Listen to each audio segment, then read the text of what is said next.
Jake Martinez stared out the window of the USS Meridian at the endless black of space. Stars twinkled like diamonds against the dark. He had been in space for 6 months now, leading humanity's first mission beyond their solar system. The ship was small but strong, built for exploration and discovery. "Commander, we're getting close to the Kepler 442 system," said Ryan Blake from his station. The young man had been their communications officer since the mission began. His fingers moved quickly over the controls as he checked their position. Jake nodded and walked to the center of the bridge. "Good work, Ryan. Dr. Harper, are you ready to start scanning for signs of life?" Dr. Lisa Harper looked up from her medical station. She was the ship's doctor and scientist, always curious about what they might find in space. "All systems are ready, Jake. If there's anything alive out there, we'll find it." The Meridian moved slowly through space toward the distant star system.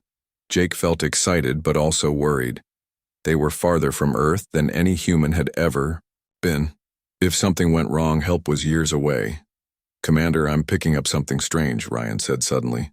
His voice was tight with concern.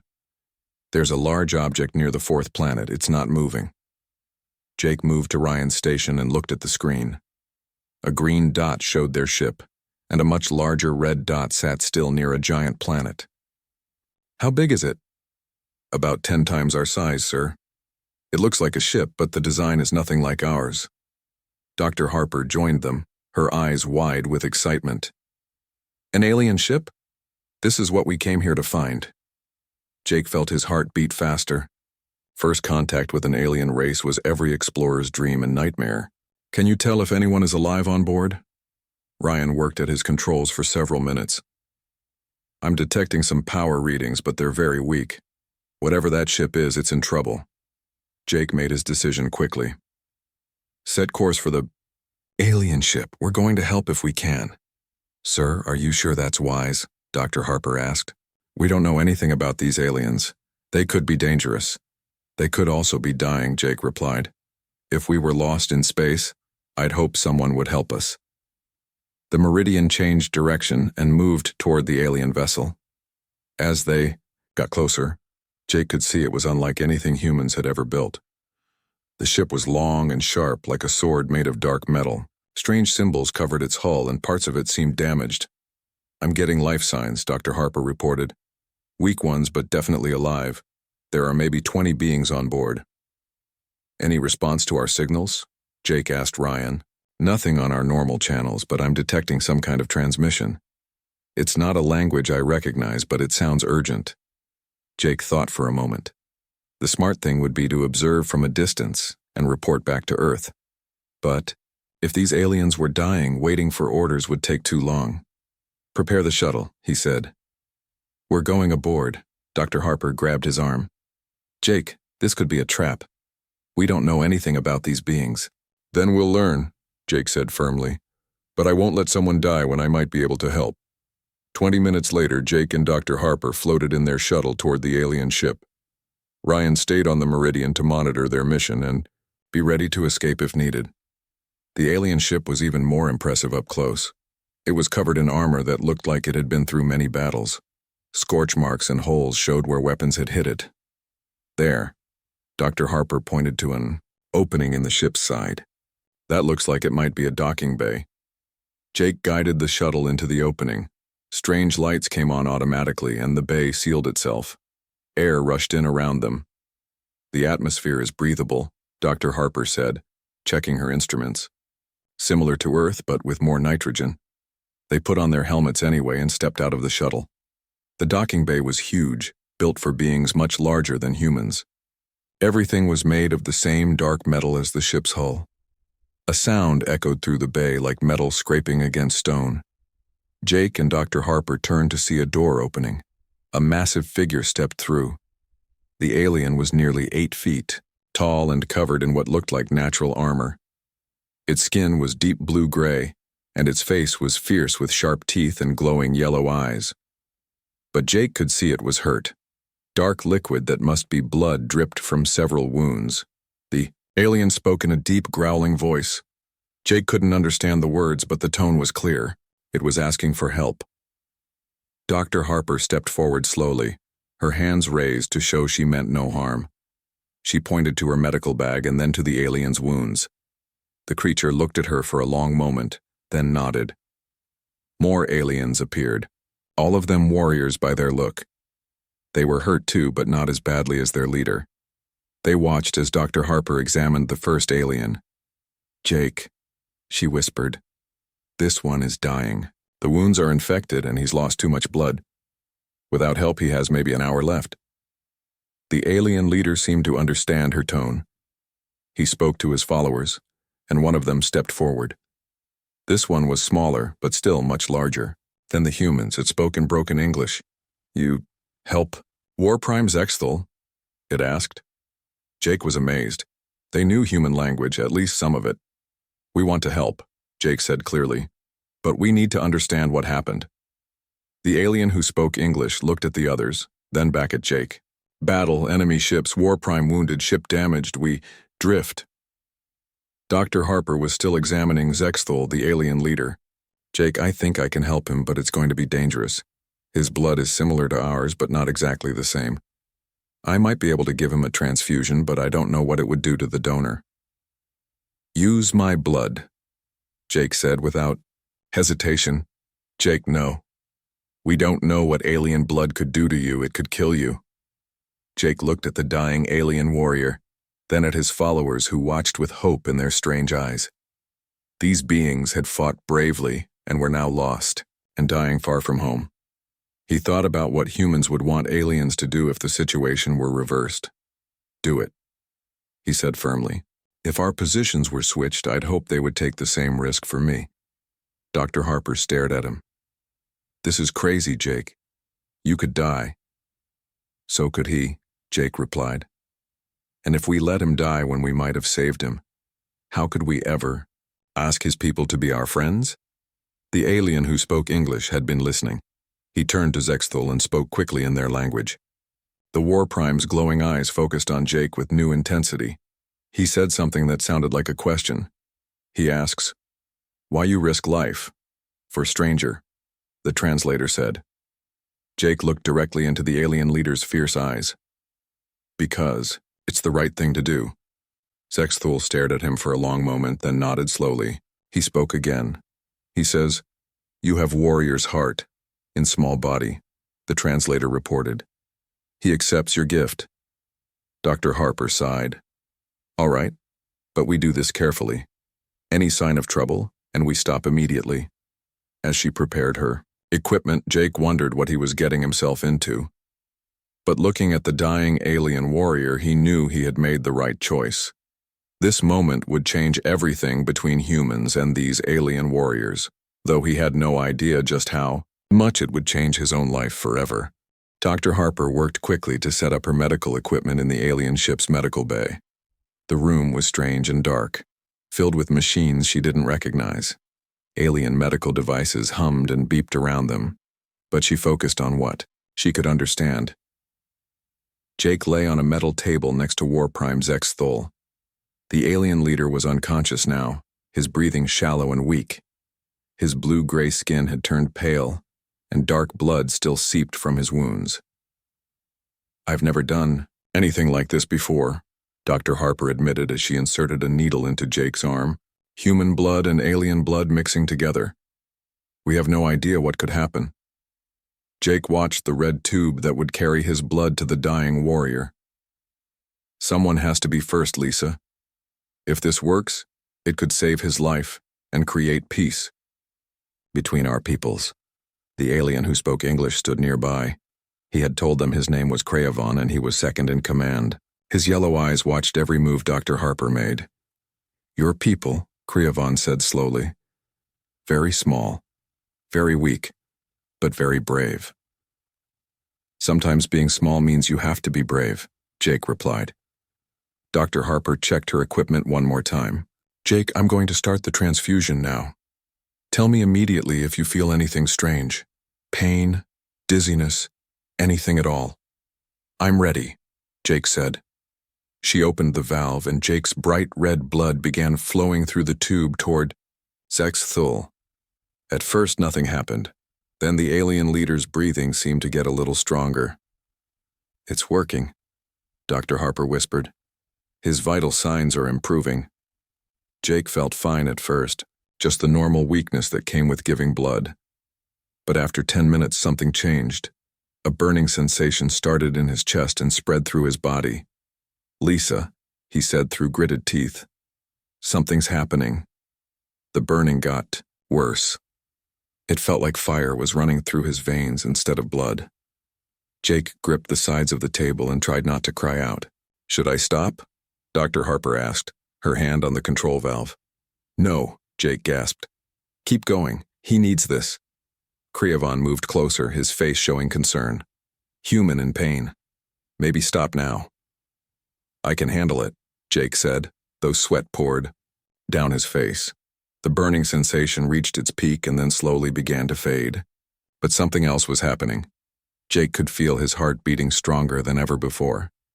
His vision became sharper, and he could hear sounds from other parts of the ship that had been too quiet to notice before. "Jake, your readings are off the charts," Dr. Harper said, staring at her medical scanner. "Your heart rate, brain activity, muscle tension, everything is increasing." On the other table, Zexthol's eyes suddenly opened. The alien warrior sat up quickly, looking around with confusion. When he saw Jake connected to him by the blood tube, his expression changed to one of amazement. Zexthol spoke rapidly in his own language. Kriavon answered, and they had a quick conversation. Then the War Prime looked directly at Jake and spoke again. "He says he feels different," Kriavon translated. "Stronger, but also smarter. Like his mind works in new ways." Dr. Harper checked Zexthol's wounds. They were already beginning to heal much faster than should have been possible. "The bleeding has stopped completely. His body is repairing itself." Jake tried to sit up and was surprised by how easy it was. He felt like he had more energy than ever before, even after giving blood. When he stood, he moved with a grace and balance he had never possessed. "Something's changed in both of us," he said, looking at his hands. They seemed steadier, more capable somehow. Zexthol stood as well, towering over the humans, but instead of seeming threatening, his presence felt almost protective. He studied Jake with his glowing yellow eyes, then spoke to Kriavon. "War Prime says the blood bond is complete," Kriavon explained.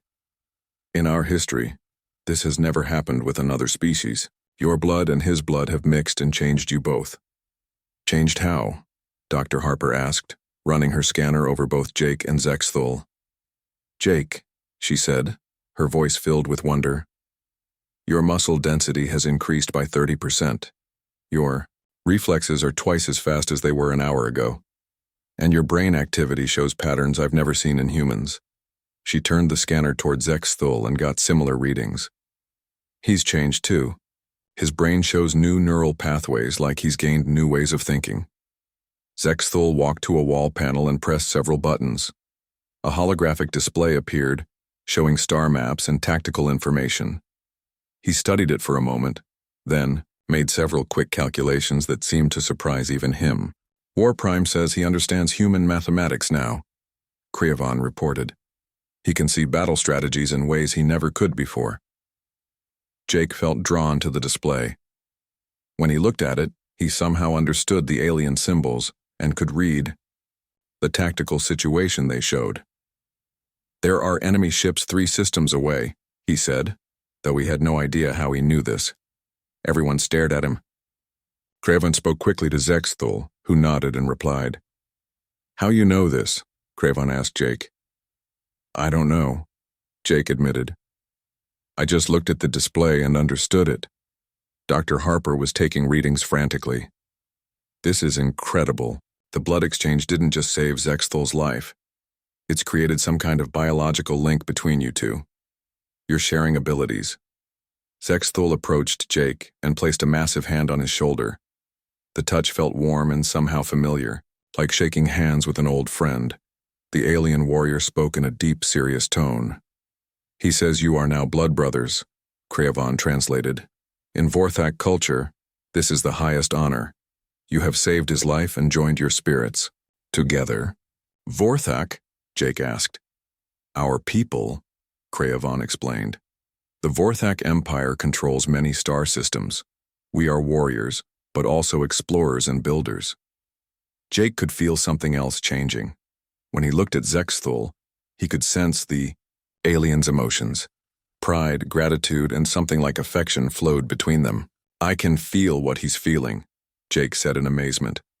Zexthul nodded and spoke again. He feels your emotions too, Craven said. The blood bond has connected your minds as well as your bodies. Dr. Harper continued scanning them both. The changes are still happening. Your DNA is actually rewriting itself, Jake, and Zexthul's is doing the same thing. Is it dangerous? Jake asked. I don't think so. Your bodies seem to be adapting perfectly, but you're both becoming something new. Part human, part Vorthak. Ryan's voice suddenly crackled through Jake's communicator. Commander, are you there? I'm picking up ships approaching our position, lots of them. Jake activated his communicator. How many, Ryan? 12 large vessels, sir. They're moving fast and they look like warships. Craven's expression changed to one of concern. He spoke rapidly to Zexthul, who growled in response. What is it? Jake asked. High War Prime Thekmor comes, Craven said. He is Zexthul's enemy. He will not approve of blood bond with humans.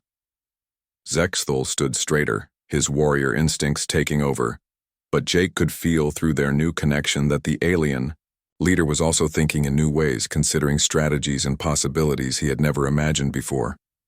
He wants to fight? Jake asked. He wants to protect. Craven corrected. Protect you, protect his crew, protect the bond you have made. Jake felt the same protective instincts rising in himself, but mixed with his human training and tactical knowledge, they created something new. He could see ways to use both human and Vorthak strengths together. Then we fight together, Jake said, looking up at his alien blood brother. Zexthul smiled, showing his sharp teeth. For the first time, the expression didn't look frightening to Jake. It looked like the smile of a trusted friend preparing for battle. Dr. Harper packed up her equipment quickly. We need to get back to the Meridian and warn Ryan about what's coming. But as they prepared to leave, Jake realized their problems were just beginning. The approaching Vorthak fleet would either accept this unprecedented alliance between species, or they would try to destroy it. And with his new abilities and connection to Zexthul, Jake was no longer just a human explorer. He was something entirely new, and the galaxy would never be the same. 3 weeks had passed since the blood transfusion, and Jake Martinez was no longer the same man who had left Earth. Every day brought new discoveries about his changed body and mind. He could lift objects that would have been impossible before, and his reflexes were so fast that Dr. Harper had to use special equipment just to measure them. Jake, look at this, Dr. Harper said, showing him the latest test results on her tablet. They were back aboard the USS Meridian, which now traveled alongside Zexthul's repaired warship.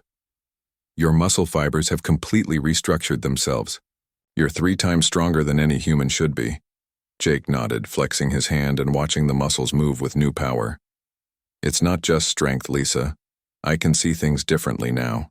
When I look at a problem, I see solutions that never occurred to me before.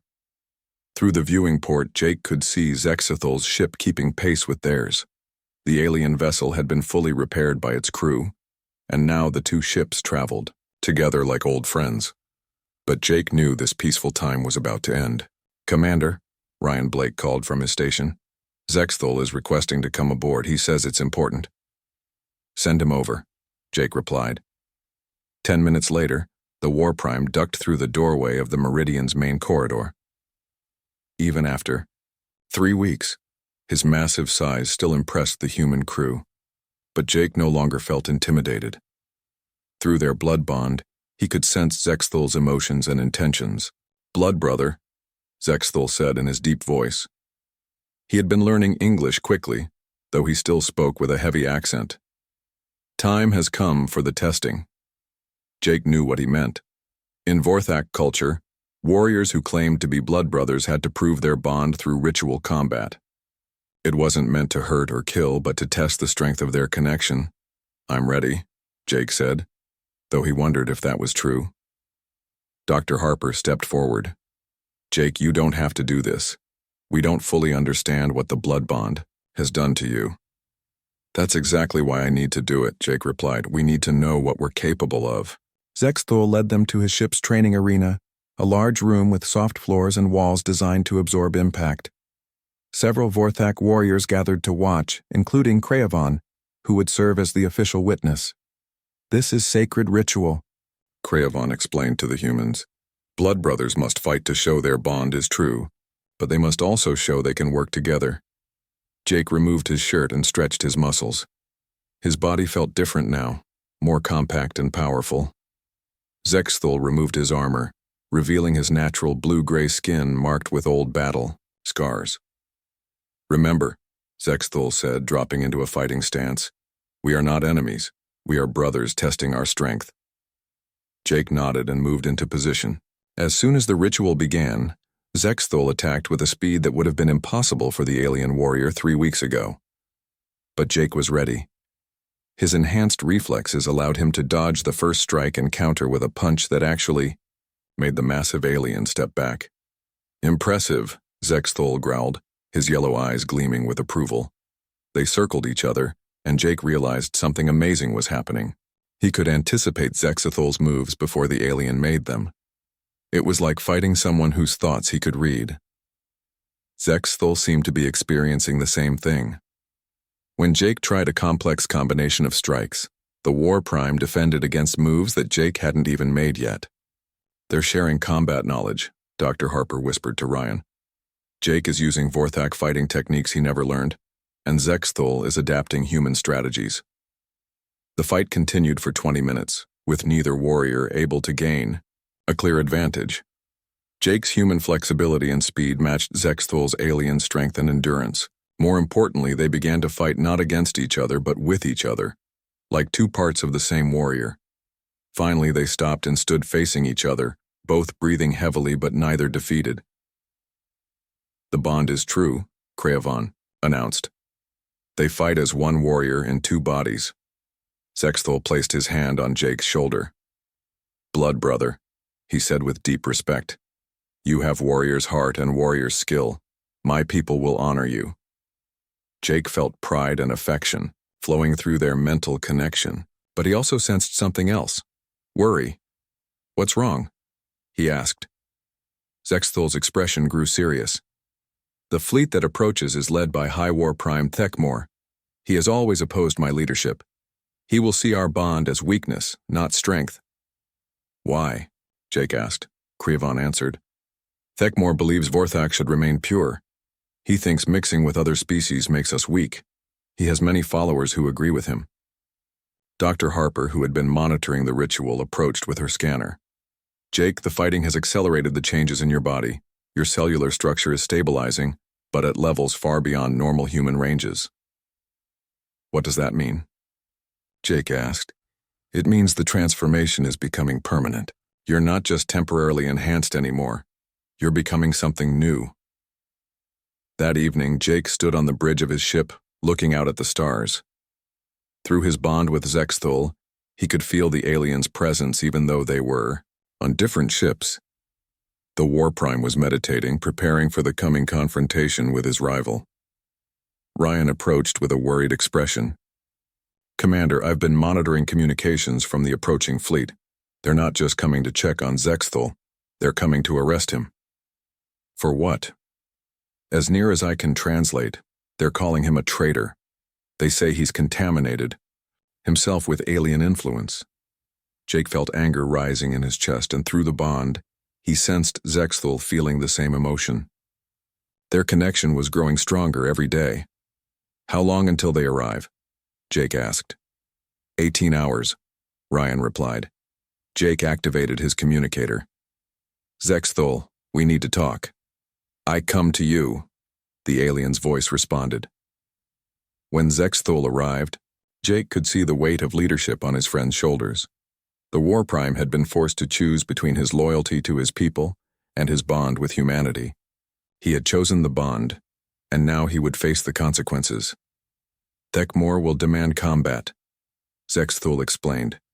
If I win, my actions are justified. If I lose, he will kill me and probably destroy your ship as well. Then we make sure you win, Jake said simply. Zexthul shook his massive head. You do not understand. This is Vorthak law. I must fight alone.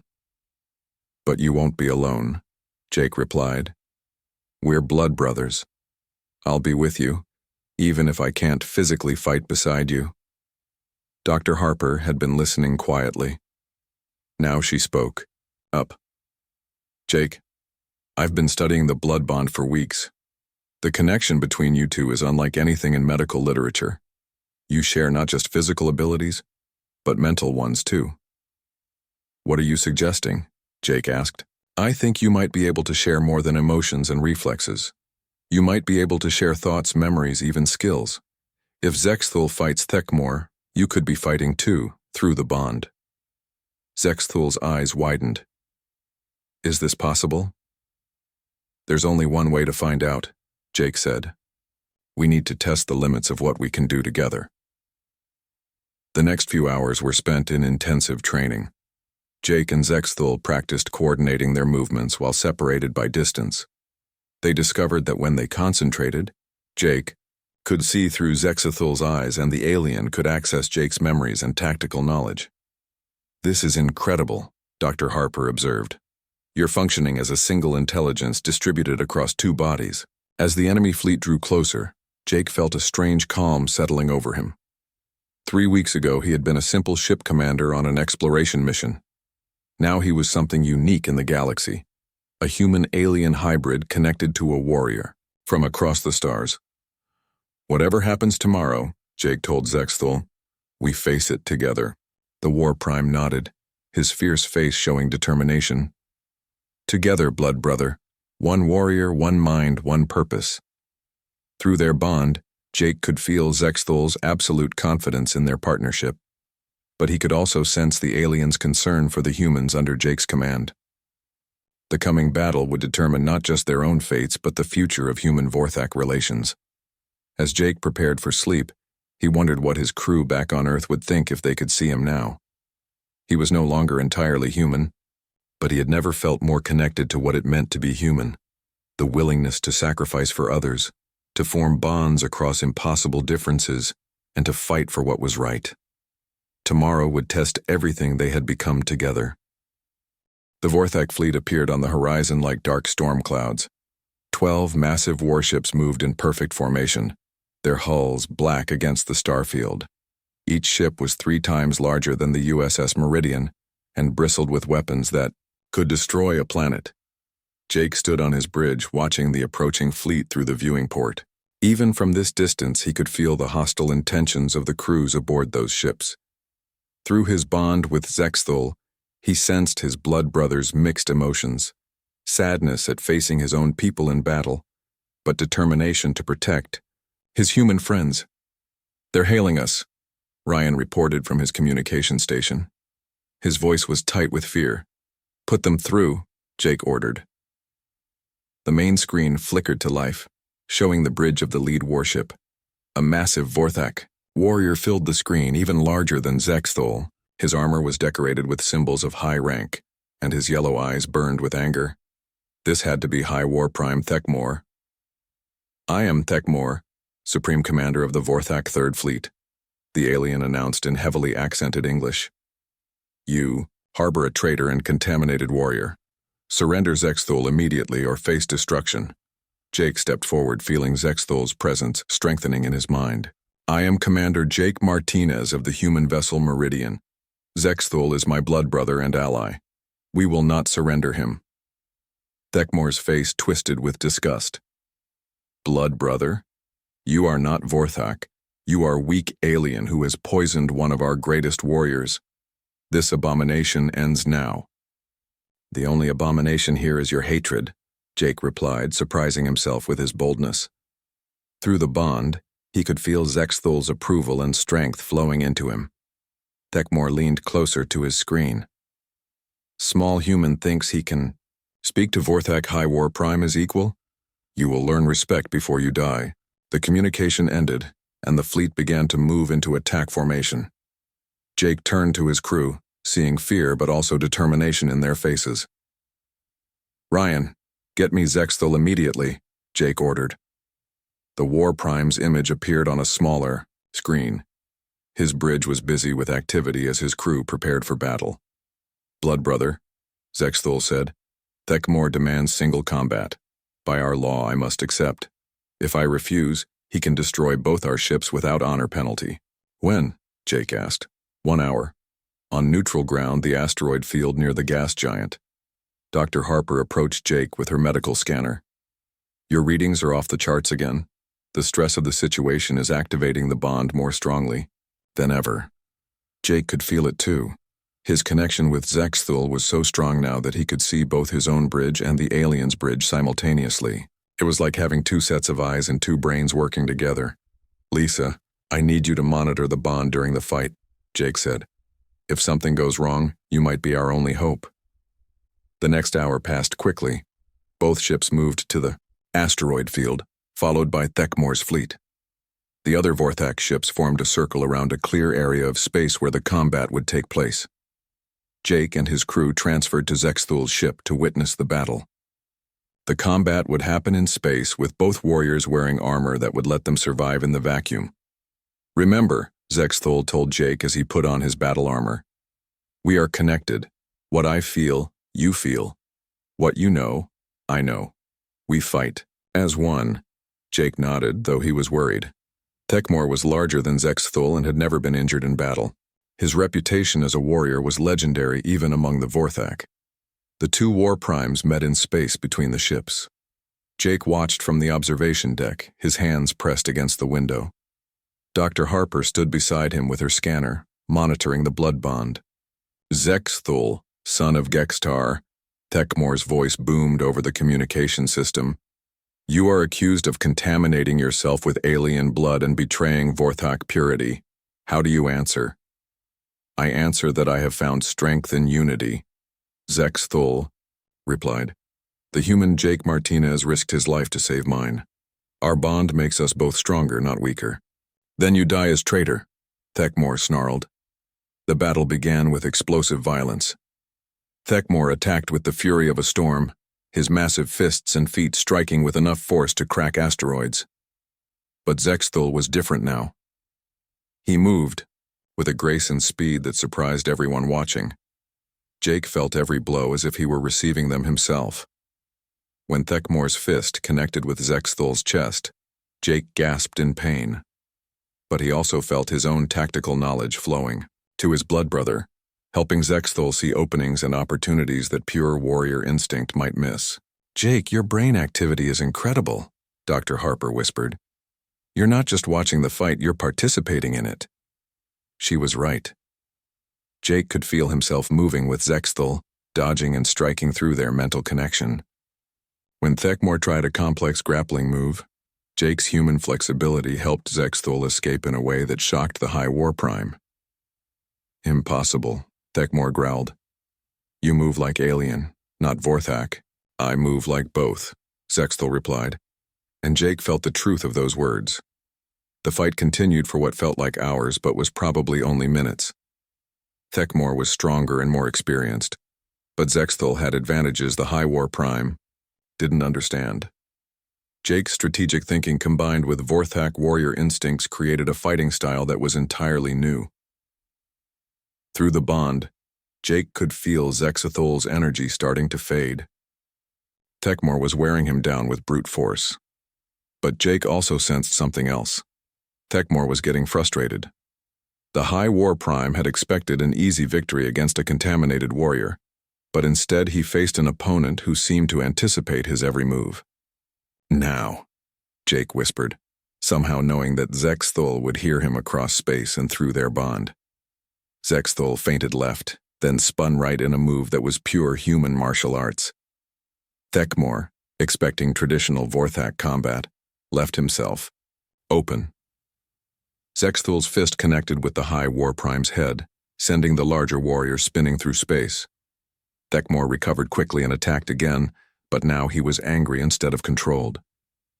Jake felt Zexthal's calm determination and helped his blood brother stay focused while their enemy made increasingly desperate attacks.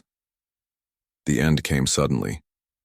Thekmor, frustrated by his inability to defeat what he saw as a weakened warrior, made a reckless charge. Zexthul, guided by Jake's tactical awareness, stepped aside at exactly the right moment and struck with perfect precision. Thekmor went limp and drifted in space, unconscious, but alive. The silence that followed was deafening. No one in the Vorthak fleet had expected their high war prime to lose. Through the communication system, Jake could hear confused voices from the other ships. Crayovan, who had been serving as official witness, spoke into the silence. By the ancient laws of combat, War Prime Zexthul is victorious. High War Prime Thekmor is defeated but lives. One by one, the Vorthak fleet commanders acknowledged the result. Some sounded angry, but others seemed impressed by what they had witnessed. What happens now? Jake asked Crayovan. Now, Zexthul is recognized as the stronger leader. Thekmor's followers must accept his authority, or leave Vorthak space forever. Dr. Harper was still scanning Jake with her equipment. The changes in your body during the fight were remarkable. For those few minutes, you and Zexthul were essentially one being existing in two bodies. Jake felt exhausted but also exhilarated. Through the bond, he could sense Zexthul's satisfaction and relief. They had won, but more importantly, they had proven that cooperation between species could create something stronger than either could achieve alone. Commander, Ryan called from the communication station. We're receiving messages from several of the Vorthak ships. They want to know more about humans and our technology. Jake smiled. The battle had been about more than just Zexthul's right to exist. It had been about whether two different species could truly become allies. The answer was floating unconscious in space before them. Open channels to any ship that wants to talk, Jake ordered. It's time for humanity to meet the Vorthak Empire properly. As Zexthul returned to his ship, Jake could feel through their bond that this was just the beginning. They had won a battle, but now they faced an even greater challenge, building a future where humans and Vorthak could work together among the stars. The blood bond that had begun as a desperate attempt to save a dying warrior had become something much larger. It was now the foundation for a new kind of alliance that could change the galaxy forever. 6 months after the battle with Thekmor, Jake Martinez stood on the observation deck of the largest space station he had ever seen. The Vorthak capital station orbited their home planet like a metal moon, housing millions of beings and serving as the center of an empire that spanned dozens of star systems. The view was breathtaking. Ships from across Vorthak space came and went constantly, their designs ranging from sleek patrol vessels to massive cargo haulers. But what amazed Jake most was seeing human ships among them. Earth had wasted no time in sending diplomats, traders, and scientists once news of the alliance reached home. "Blood brother," Zexthul's deep voice called from behind him. Jake turned to see his alien friend approaching, dressed in the formal robes of his new position. After defeating Thekmor, Zexthul had been promoted to Supreme War Prime, leader of all Vorthak military forces. "Supreme War Prime," Jake said with a smile, using Zexthul's new title. "Just Zexthul to you," the alien replied, placing a massive hand on Jake's shoulder. Through their bond, Jake could feel his friend's amusement at the formal titles. "The ceremony begins soon. Are you ready?"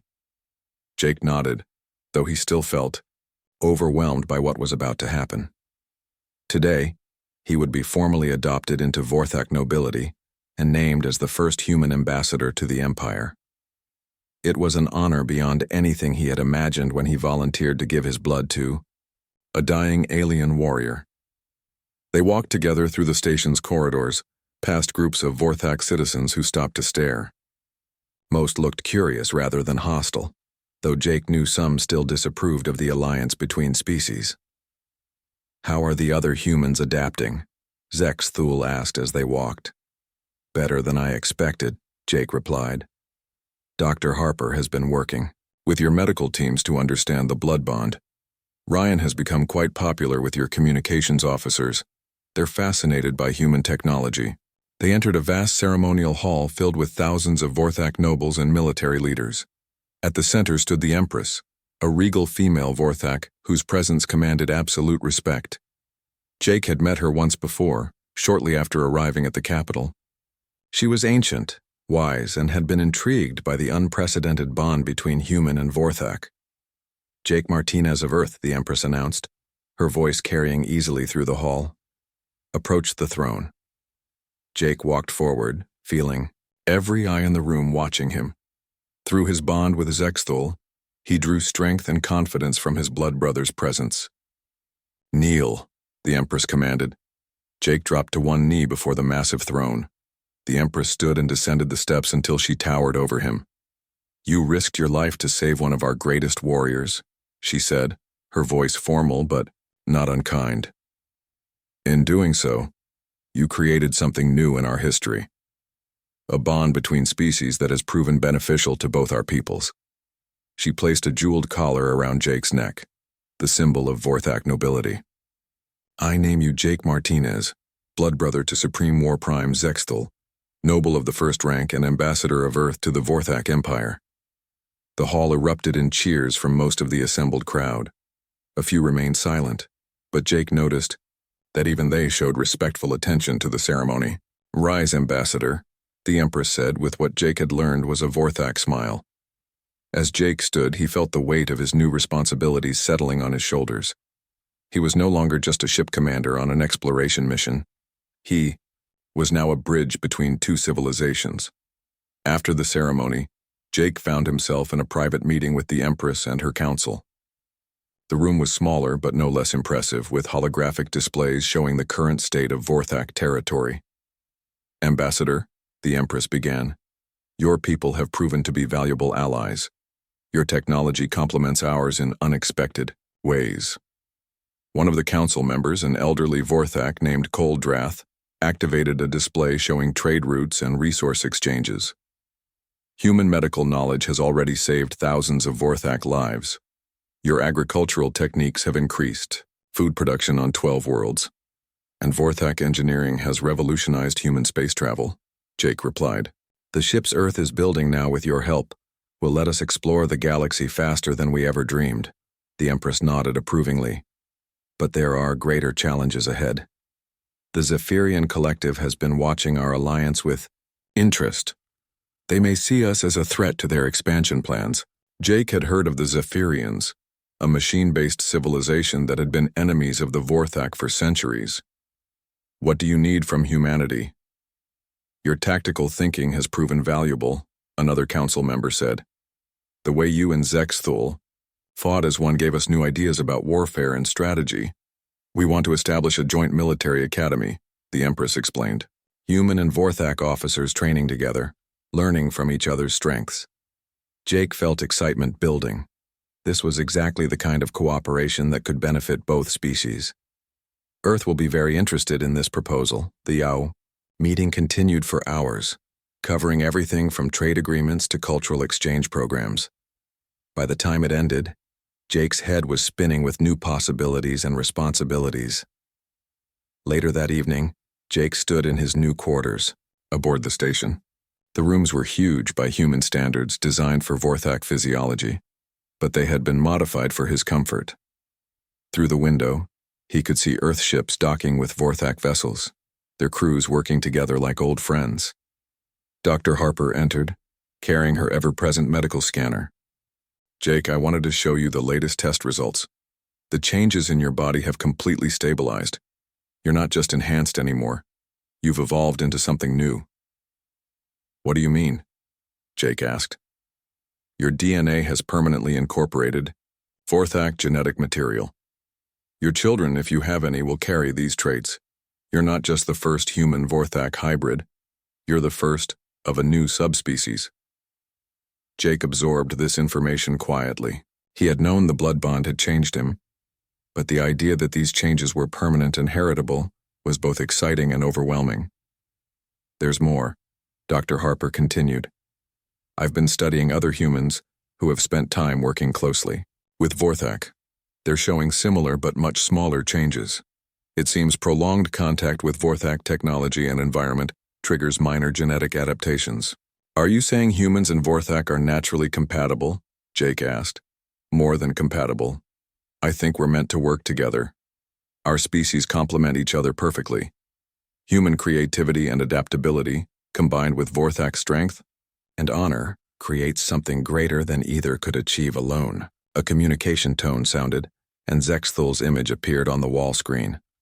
Blood brother, there is news from the border. Zephyrian scouts have been detected near the Rigel system. Jake felt a familiar surge of energy through their bond. Even after all these months, their connection continued to grow stronger. What are your orders, Supreme War Prime? We leave for the frontier tomorrow. A joint human Vorthak fleet will investigate. This will be the first test of our combined military capabilities. Jake smiled. Despite all the formal titles and diplomatic responsibilities, he was still an explorer at heart. The idea of commanding ships from both species in defense of their alliance filled him with anticipation. I'll be ready, Jake said. After the communication ended, Jake looked out at the stars again. 6 months ago, he had been a simple ship commander who made a desperate decision to save a dying alien. Now he was a noble of a galactic empire, an ambassador between worlds and something entirely new in the galaxy. The blood he had given to Zexthul had indeed rewarded him beyond belief. Not with gold or power, but with something far more valuable. The chance to help build a future where different species could work together among the stars. His bond with Zexthul had grown from a medical emergency into a friendship that bridged the gap between civilizations. Together they would face whatever challenges the galaxy threw at them, proving that sometimes the greatest rewards come from the simplest acts of compassion. As Jake prepared for sleep in his alien quarters, he thought about the message he would send to Earth tomorrow. Humanity's expansion into the galaxy had begun not with conquest or colonization, but with friendship and mutual respect.